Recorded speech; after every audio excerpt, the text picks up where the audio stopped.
meneh Mas Gareng. Iki ana sing ngersakake ya kuwi jaranan Mbak Winong. Nggih, lho. Coba men jumeneng cublak suweng Winong Nawangse Tulungagung punya. Yo.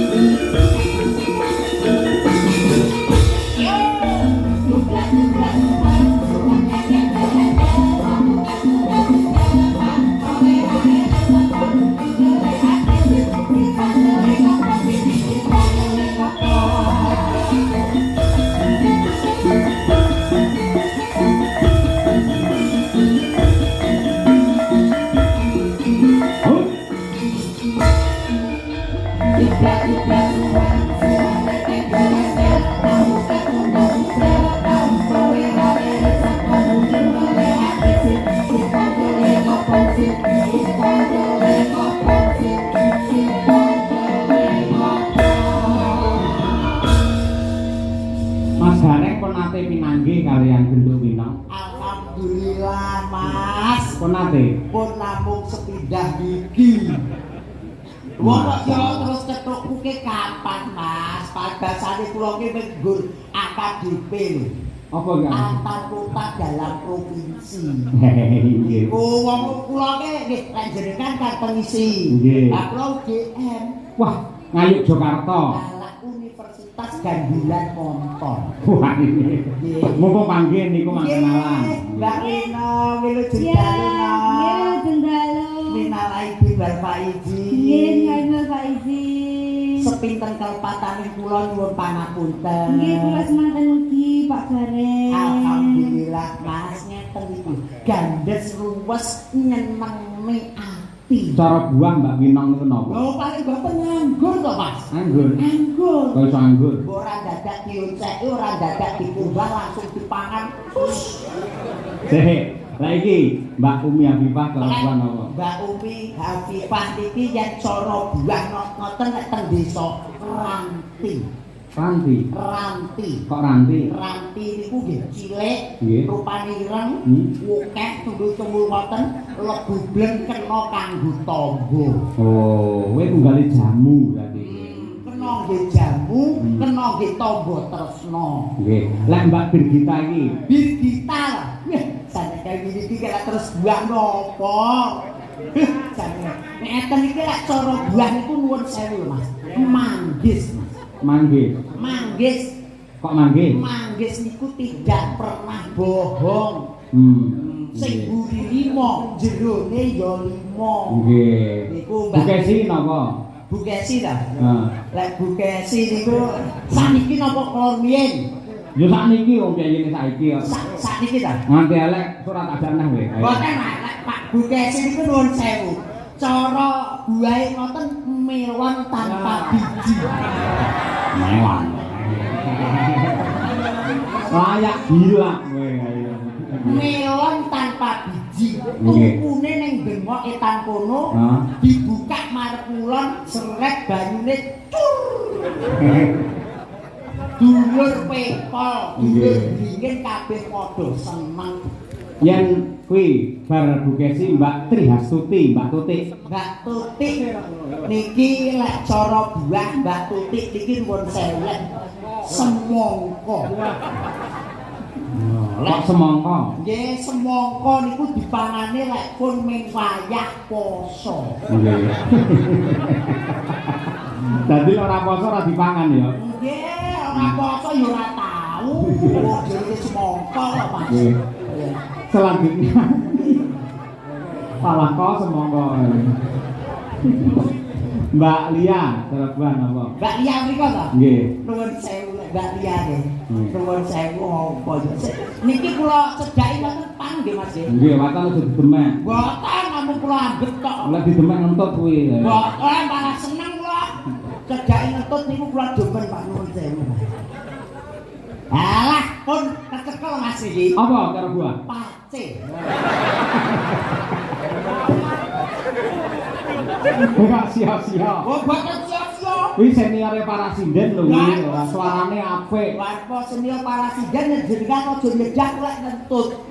Wong kok atek ngentut bae tak ambek padul ya koyo pace.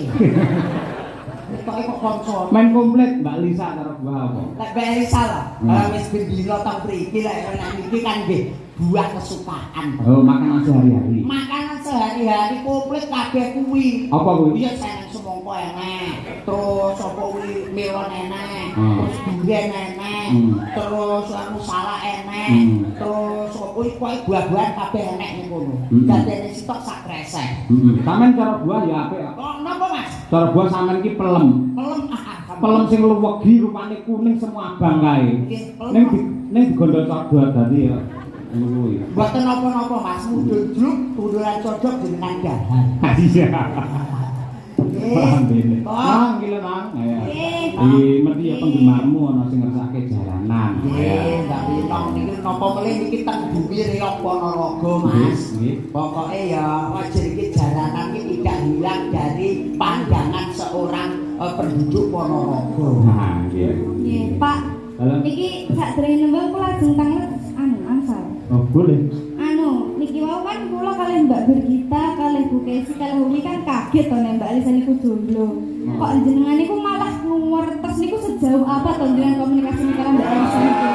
Iki tak cilik iki guru urusanku karo Bu Kesi karo Mbak Lisa nyapo tak cilik melu-melu. Kula kan kepo lho, kula kan sayang Bu Kesi to, Pak. Terus mungkin nek Bu Kesi disakiti kan saya ndak terima.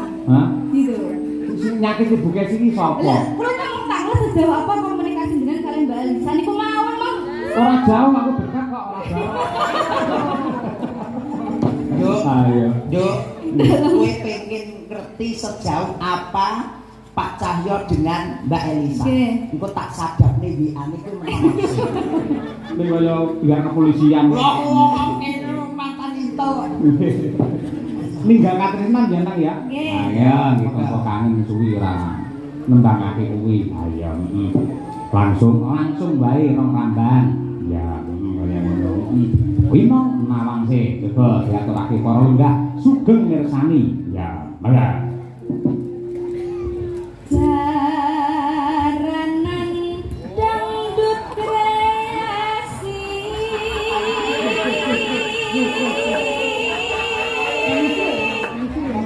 Iki janji ayu, suarane apik. Nggih. Ning telmi kuwi iki. Orang rungokne omong aku to. Tanpa ngangge bawa langsung wae. Yo Winong. Sadapane HP kuwi mau aja mbok foto saiki. Wong sadapane HP mbok foto saiki dadi bawa. Iya. Kok ndak kedengeran ya tadi ya? Maaf ya, Pak.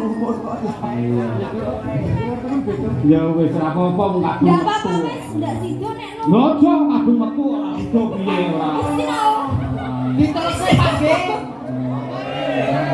Saya tak tembaki Bapak. Saiki sing lenggah wae sing menghakimi. Pripun dibawani mboten, Pak? Oh, bawa kuwi lho, kowe diselamatkan. Ya, diselamatkan. Nggih, iya. Iya, pikirane ya padha karo Mbak Elisa. Kowe seprene randang untuk pacar lho. Jangan gitu lah, Pak. Lah bocah bermangan. Kita gede ya, gede mengawake tok. Lho, kula iki gede atine nggih gede lho, Pak. Paling tak lepek. Mas Cahyo. Mas Cahyo. Kula mboten patut ngomong. Lah napa? Wong jenengan pun persis kok. Ya dibatasi nang ra nang. Ayo apa. Jar kuwi aku menghindari bawa kuwi mergo mau diri karo Mbak Elisa Morondono. Ini ora apa-apa. Cakepane kan beda. Beda. Enggak. Ngapunten, Pak, mboten mireng, Pak. Heeh. Tujune kowe cara buah ya seger paman cara buah kowe pace tak penging. Untung kowe mau ya awakmu anggur ya. Agak diundang dan dilek wae. Garenge ngawut anggur mau jane umi. Ngawut. Ya yo lek umi ki lek anggur ya wong sik sakmene cilike wong tuwa pinggir dalan dipangani kan nggih repot to Mas. Mending ge jamu wae lek wis sehat iki dolan nang anggur. Iya. Ya nang apa-apa sae. Ayo.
Menika diplaturaken dumateng Pak Jono Busri sing tebih saking Surabaya kraya-raya tindak wonten ngaladen Wringin Kauman Ponorogo.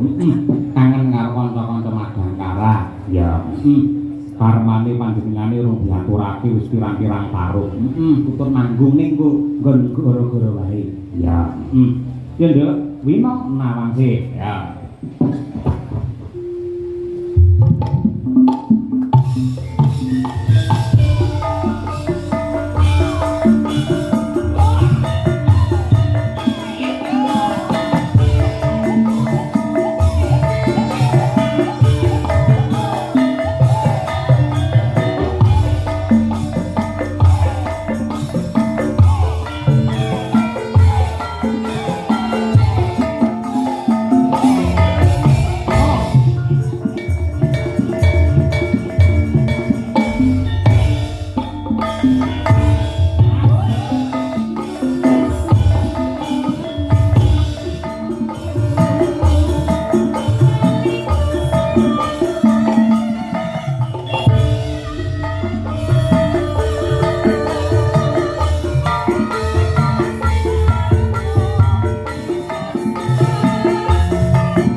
migren teng mriko.